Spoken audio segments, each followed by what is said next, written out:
High guys, welcome back to what I eat in a day 27। আর আজকে সকালটা শুরু হচ্ছে তুলসী পাতার লাল চা দিয়ে, কারণ আমার গলাটা একটু বসেছিল মানে একটু খসখস করছিল, তো ভাবলাম যে তুলসী পাতা দিয়ে চাটা খাই, ভালো লাগবে, গলাটা সেক পাবে। তারপরে বানিয়েছিলাম ঝুরঝুরে একদম চাউমিন। বাইরে বৃষ্টি পড়ছিল, মেঘলা ওয়েদার, তো ভালো লাগছিলো বেশ চাউমিনটা খেতে।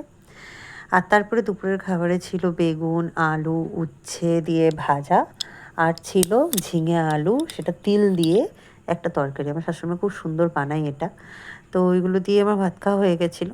আর তারপরে আমি বানিয়েছিলাম মাছ পোস্ত, একটু লঙ্কাটা তুলে নিয়ে খেয়েছিলাম। সন্ধ্যা থেকে সেভাবে কিচ্ছু খাওয়া হয়নি, কোথাও যাইনি, বেরোয়নি, ঘরেই ছিলাম।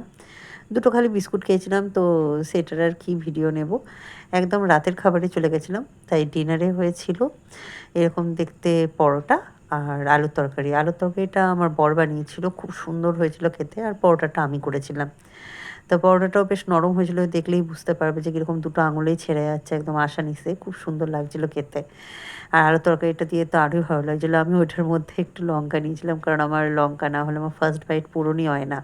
ফার্স্ট বাইটটা আমার তখনই ভালো লাগে যখন তার মধ্যে একটা লঙ্কা থাকে। তো দ্যাটস ইট, এই ছিল আজকের মেনু। দেখা হচ্ছে আবার নেক্সট কোনো মিনি ব্লগে। টাটা।